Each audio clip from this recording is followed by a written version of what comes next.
Hi!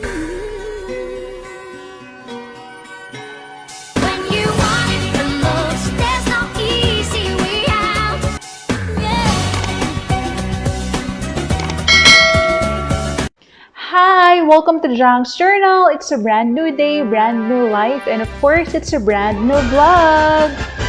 So today is Friday, and Friday is my rest day, and you know, if it's my rest day, it means it's time to film a new vlog. So, do you have any idea kung ano ang i-vlog natin today? Yes, you're right. Anong missing sa face ko? Right. Kung ikaw ay isang makeup enthusiast, mapapansin mo na wala akong kilay ngayon. Because that is going to be the topic for today's vlog. So, for today's video, we are going to review Beauty by Myralie's eyebrow pomade. So, ayan, kasi who else will, diba? This is my brand, so might as well review ko na lang sarili kong brand, diba? So, anyway, meron tayong two shades ng eyebrow pomade. We have Ulix, ayaw makita, and Bahaw.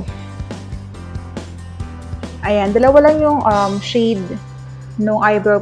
So yes, we have two shades. We have Ulix and Bahaw. Ulix is darker, and Bahaw naman is a lighter shade.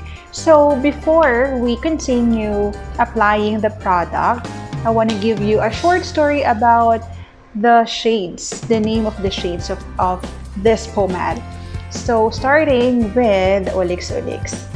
Ulix is this one pala. So Ulix, pinangalan ko siya kay Ate May kasi siya si Ulix. I'm not sure kung na-mention ko na ito sa mga previous vlogs ko, pero ulitin ko na lang ulit ngayon. So, Ulix is derived from the word ulikba. Kasi, nung bata siya, or hanggang ngayon, tawag sa kanya nung isang uncle namin na si Papa Hihi, Ulix. So, ayun na yung nakasanayan sa kanya. So, pinangalan ko sa kanya tong shade na to, kasi this one is darker, and yeah, Ulix. Kasi, as much as possible, gusto ko yung mga name ng shades ng brand ko, you know, something personal, yung talagang galing sa puso ko, yung may malalim na meaning. So, the other shade is Bahaw. Do you know what Bahaw is? Ito yung kanin lamig. Yung sinaing mo kanina umaga at inabot ng gabi. So, that's kanin lamig na, diba? So, Bahaw, ako to, si Bahaw. Tawag sa akin ni Papa Hill is Bahaw. Bakit? Kasi daw nung bata pa ako, mahilig akong kumain ng kanin na sasabuan ng kape. Diba? For a 3 or 4-year-old me, napaka-heaven na nung kanin na may sabaw na kape. So, kaya ako ganito ngayon, kaya ako lutang na lutang or high nung tumandaan na kasi. So, dati when I was a kid, naalala ko to, sobrang heaven na sa akin dati yung magmerienda ng kanin na sasabuan ng kape. So, ngayon na mga adult na ako, sobrang hindi na ako mahilig sa kape. So, diba, ang ironic ng life. So, anyway, kapag bumili ka ng eyebrow pomade, kahit isa lang, meron kang free na spoolie, which is ganito. Super brand new nung spoolie na binibigay ko, guys. So, for the amount of 150 pesos, kahit isa lang bilhin mo, guys, meron kang free na spoolie. So, kung halimbawa, dalawa bibilhin mong shades, so, kung bibilhin mo si Ulix at si Bahaw, dalawang spoolie rin ang ibibigay ko sa'yo. So, ganyan. Naka-plastic pa siya. Super duper brand. And of course, kapag binili nyo, super duper brand nyo ang ibibigay ko sa inyo.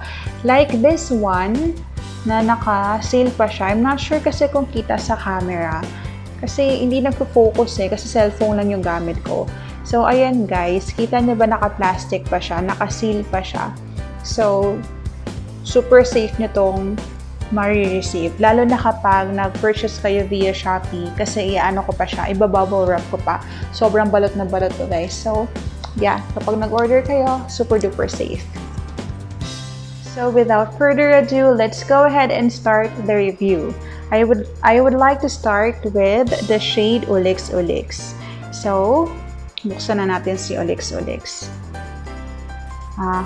Ito yung ginagamit ko na talaga guys. Yung ito, pinakita ko lang sa inyo talaga na bago pa yung product. So this is Olix Olix. Ito na yung ginagamit ko talaga. Ito na yung naka-open. So, since gamit na gamit ko na nga siya, ganito ang color ni Olix Olix. Ayan. Tapos, kuha tayo. Diba? So, bago ko i-apply sa eyebrow, papakita ko muna sa inyo yung shade. So, this is Olix Olix. Ayan. Ayan ang color ni. This is going to be a mini tutorial na rin kung paano mag-apply ng eyebrow pomade. I'm not a pro, so sana don't bash me kasi ipapakita ko lang sa inyo yung alam ko. So, I usually brush my eyebrows muna ng pataas kasi gusto ko yung natural looking lang siya. By the way guys, you can opt to use a brow soap. Mas kumakapit ang pangkilay or yung eyebrow pomade kapag gumamit ka ng brow soap. So unfortunately, wala pa ako nun ngayon, but soon, yeah, we'll have that. So, pag nakita ko ng medyo maayos na yung pagkakasuklay ko sa kilay ko, that's the time na kukuha na ako ulit. Kasi yung kinuha ko kanina, in-apply ko sa kamay ko. So, ngayon, kuha tayo ulit. So, diba, nakapag-apply na ako dyan sa brush. So, gusto ko matulis yung brush. So, ginaganyan ko siya, guys. Pinipisil ko siya. And then, I usually start sa dulo, like this. Sana kita. Kasi gusto kong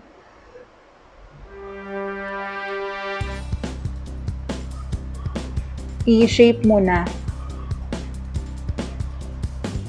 And then, I will put a line.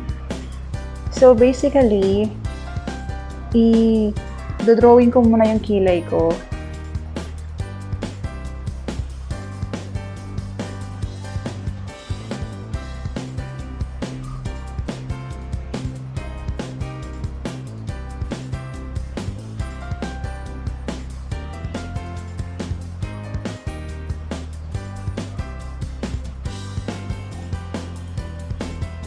That's not yet done, guys, ha. So, kinortehan ko lang siya. And then, after that, kuha ulit ako kasi naubos na yun nandun sa brush. Kukuntian ko lang. Tapos, i-fill in ko na yung loob.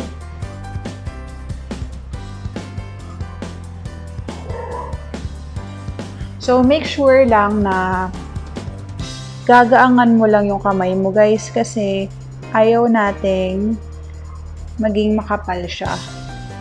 So, just follow the natural stroke of your hair para mas maging natural looking din siya. Like that.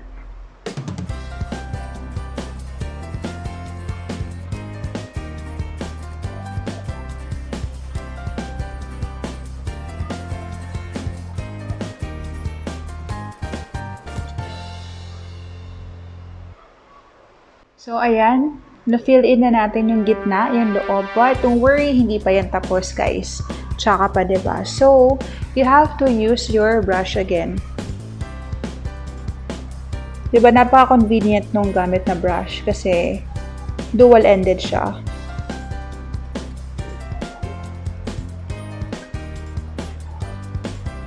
Ayan. I-brush mo lang ng i-brush until ma-achieve mo yung ina-achieve natin na natural look lang. Yung pang bahay look lang ba? Ayan. So, that is Olix Olix, guys. Diba? Medyo dark yung kulay niya.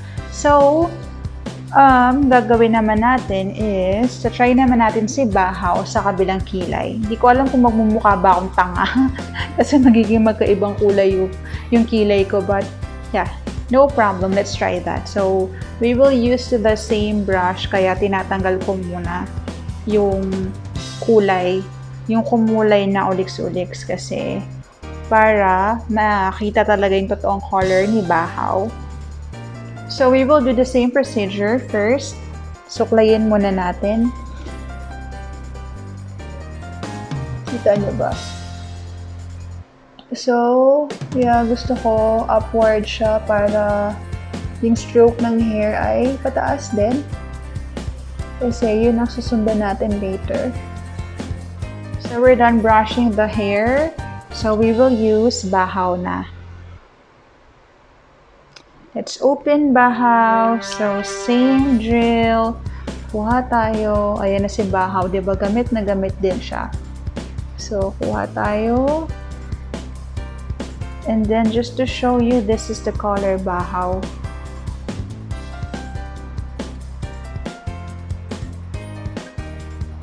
Konting-konti lang yung difference nila. Diba? So, this is Ulix-Ulix and this one is Bahaw. Lighter siya, pero hindi naman gaano yung sobrang difference nung shades. Pero kita pa rin na mas lighter talaga si Bahaw. Now, let's try naman sa kilay. Kuha ulit tayo.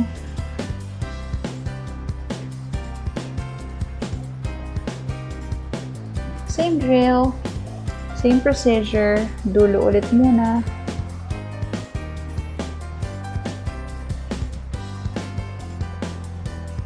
Sobrang tagal ko nang hindi nag-makeup tutorial. Hindi na ako sanay. So please bear with me.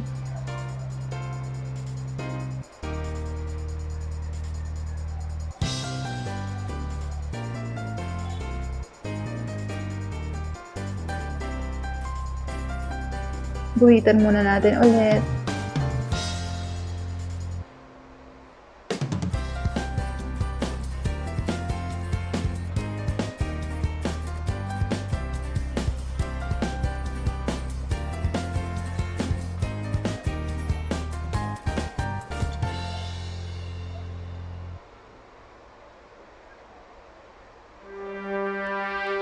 And now, let's fill in.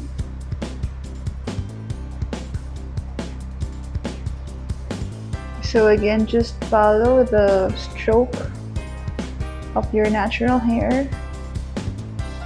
At dapat magaan ang kamay.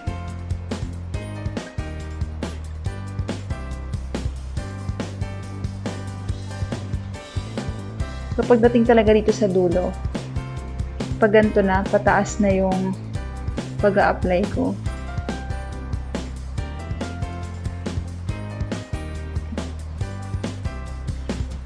Medyo makapal siya sa camera, pero sa personal hindi naman.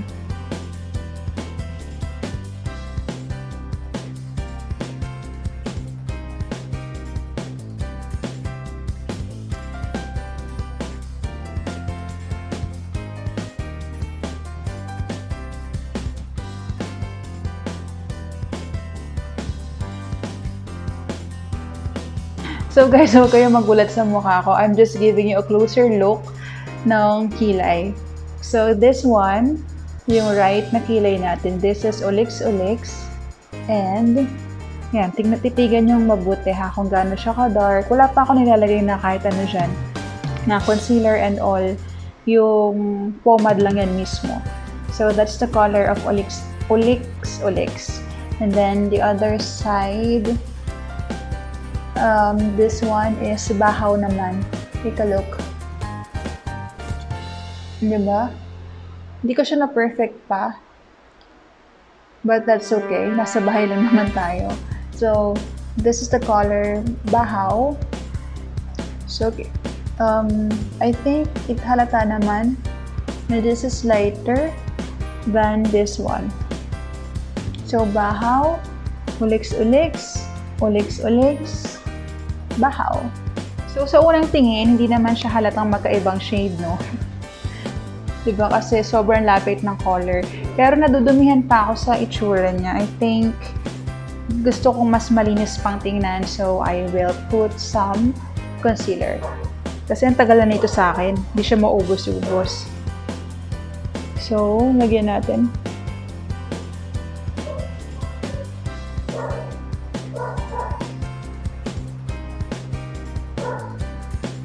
Kakamayin ko lang siya, guys. Don't judge me.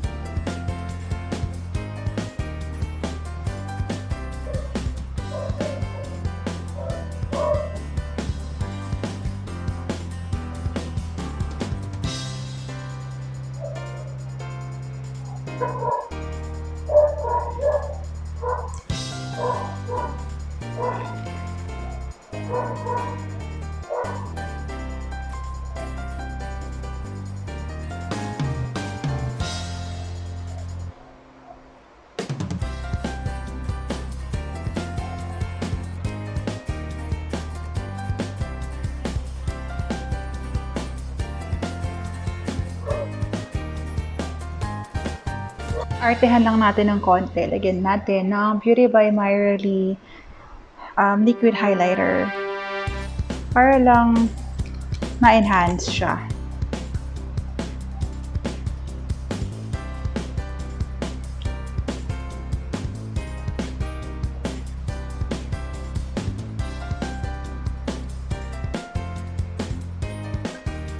Diba, bongga?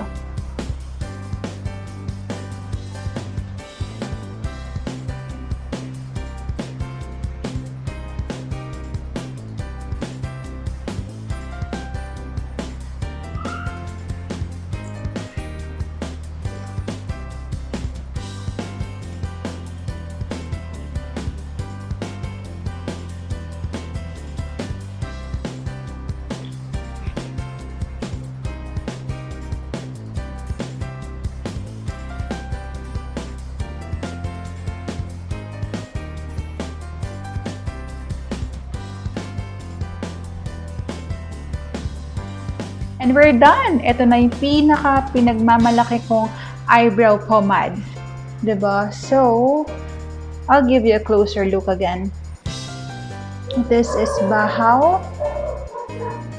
And this is Olix Olix. Ako talaga, personal favorite ko si Bahaw. Kasi kahit anong kulay ng buhok, bumabagay siya. Unlike ni Olix Olix, maganda rin naman si Olix Olix, pero kasi mas dark talaga siya. So, unlike si Bahaw, diba? Look, ang pretty niya tignan. Tsaka medyo naayos ko na siya. Diba? That's Bahaw, and this is Olix Olix. So, again, guys, ito po ay 150 pesos lang. So, if you will buy one spoolie. If you'll buy two, I'll give you 2 spoolie. So, I just used this liquid highlighter, brand ko rin to, Beauty by Myralie, para lang magkaroon ng konting kinang-kinang, yung malinis lang, maging malinis lang tingnan yung kilay. So, yeah, diba kahit paano naman may naging difference siya. And, kung itatanong nyo rin, I'm using powdery matte lip stain sa lips ko. This is the shade Myralie. I think magiging maikli lang tong vlog na to, but that's good for me kasi konti lang din yung i-edit ko. So, thank you so much for being here with me today, guys. And if you're new to my channel, I am inviting you to hit that like button and subscribe, and also click the notification bell para updated ka rin sa mga future vlogs ko. Thank you so much for watching Junk's Journal. I'll see you again next time. Bye! Good night!